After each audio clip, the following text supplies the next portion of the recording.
A skyscraper is more than a tall building. It is a solution to one of the oldest problems in city life: too many people and activities competing for too little valuable land. In a dense downtown, land is not just ground. It is access to customers, workers, banks, transport, hotels, law firms, government offices, and cultural life. When that access becomes valuable, the city has two choices. It can spread outward, or it can stack itself upward. The skyscraper is the second choice pushed to an extreme. It takes one small plot of land and multiplies it into dozens, sometimes more than 100, usable floors. That is why skyscrapers usually appear in central business districts and major global cities. They are not random monuments. They are vertical responses to land pressure, economic concentration, and the desire to place many different uses in one intensely connected location. There is no universally accepted height where a building officially becomes a skyscraper. Some definitions begin at 100 meters, or about 328 feet. Others use 150 meters, or about 492 feet. But the more important idea is habitability. A skyscraper is not a radio mast or a decorative tower. It is a permanently usable structure where people can work, live, sleep, shop, eat, or stay in a hotel. That makes the challenge much harder. A tall structure only needs to stand. A skyscraper needs to function every day. It needs elevators, stairs, fire systems, plumbing, electricity, ventilation, communications, security, maintenance access, and comfortable interior spaces. As buildings get taller, every one of these systems becomes more complicated. The skyscraper is therefore not just architecture. It is a compact city machine, with structure, movement, safety, and services all stacked into one vertical system. The key breakthrough behind skyscrapers was the move away from traditional load-bearing walls. In older buildings, the walls themselves carried much of the weight. That worked when buildings were modest in height, but it created a serious limit. The taller the building became, the thicker and heavier the lower walls had to be. Eventually, too much space would be swallowed by masonry, and the structure would become inefficient. Steel framing changed that logic. Instead of relying on massive exterior walls, engineers could create an internal skeleton made of columns and beams. This frame carried the building's weight down into the foundation. Once the skeleton did the structural work, the outside walls no longer had to be heavy.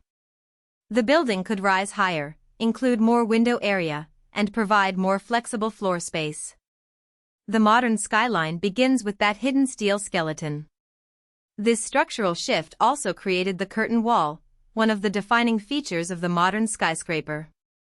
A curtain wall is not a wall in the traditional sense.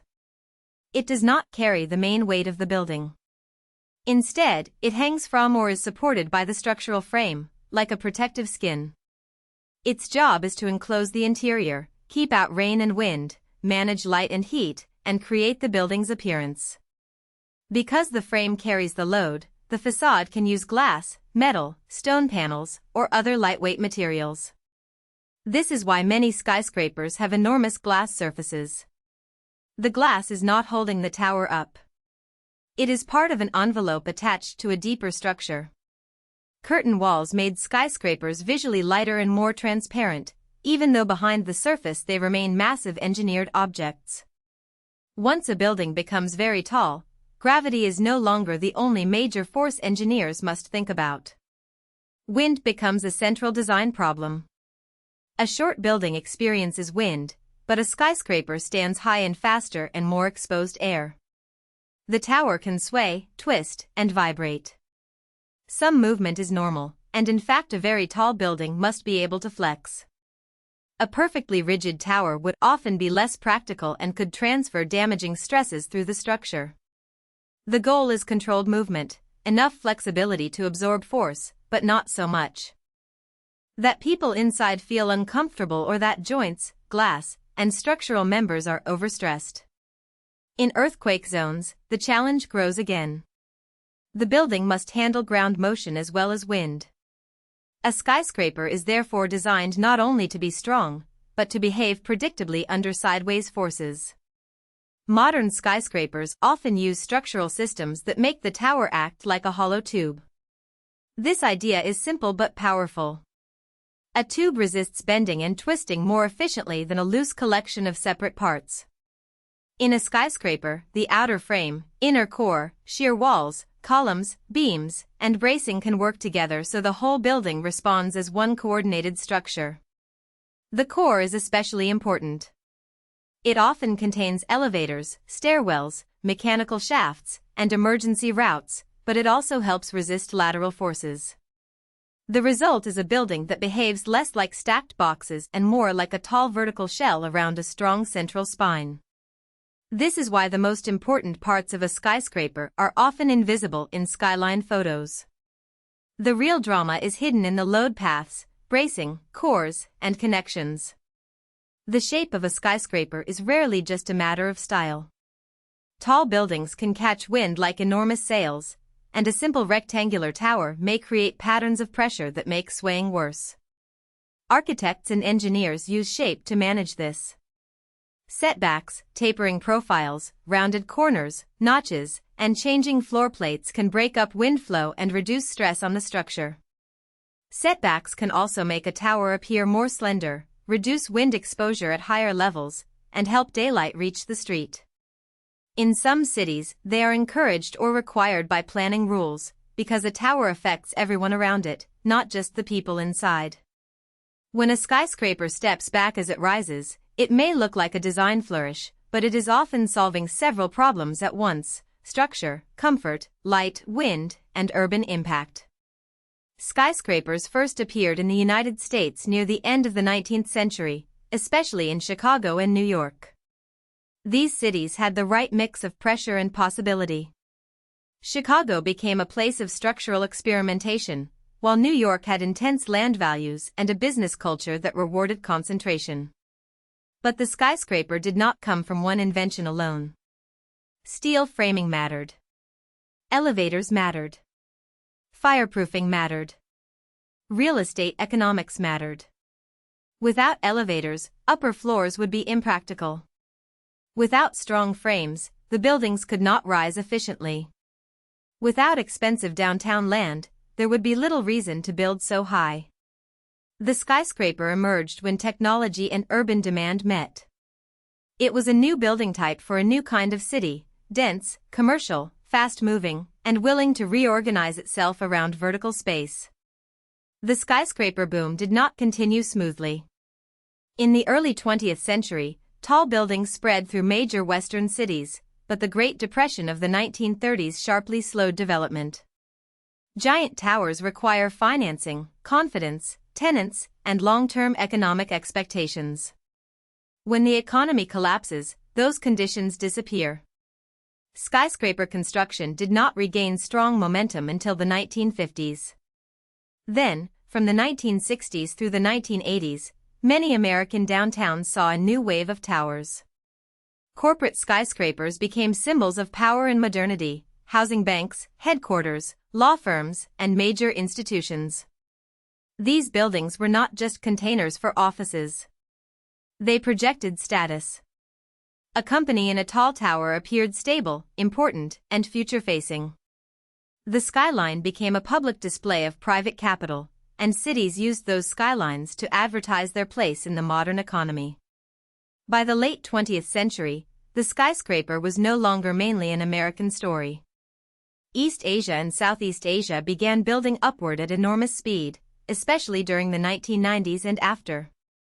Today, more than 3/4 of skyscrapers over 150 meters are located in Asia. China has overtaken the United States as the country with the most skyscrapers. This shift reflects urbanization on a massive scale, rapid economic growth, and the rise of new financial and manufacturing centers. Cities such as Hong Kong and Shenzhen show two different sides of this transformation. Hong Kong's verticality is shaped by limited land, dense population, and geography. Shenzhen represents explosive modern growth and the creation of a new skyline in only a few decades. In both cases, skyscrapers are not isolated landmarks. They are the fabric of the city. The numbers show how global the skyscraper has become. There are now more than 7,000 skyscrapers over 150 meters worldwide, most built in the 21st century. At least 70 countries have them. Some cities have crossed the mark of 100 skyscrapers taller than 150 meters, including places as different as Singapore, Hangzhou, Moscow, and Toronto. Hong Kong has the largest total, followed by Shenzhen, New York City, and Dubai. These rankings matter because they reveal what skyscrapers have become, not just engineering achievements, but indicators of urban density, investment, ambition, and global competition. A skyline can signal financial strength, tourism appeal, technological capacity, or political confidence. The skyscraper is now a worldwide language of urban identity, spoken differently by each city that builds upward. The Burj Khalifa in Dubai is the most famous example of skyscraper ambition pushed to its current extreme. At 828 meters, or 2,717 feet, it is the tallest skyscraper in the world. Its height is remarkable, but its meaning is bigger than the number.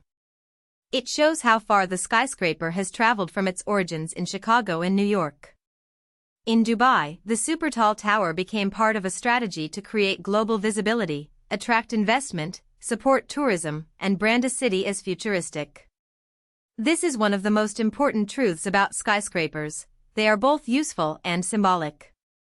They provide floor area, but they also send a message. They say a city has the money, engineering capacity, and confidence to build into the sky. Sometimes that message is practical. Sometimes it is pure prestige. Often, it is both. Skyscrapers remain fascinating because they combine necessity with spectacle. They are shaped by land scarcity, engineering limits, wind, seismic forces, elevators, steel frames, curtain walls, planning rules, and economic cycles.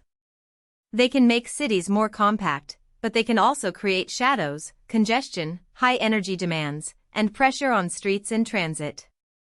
They can be elegant solutions or expensive symbols, depending on how they are designed and used. What makes them unique is that every skyscraper is a negotiation between the ground and the sky. It must fit into a city while resisting forces that grow stronger with height. It must work as real estate, infrastructure, architecture, and public image. So a skyscraper is never just tall.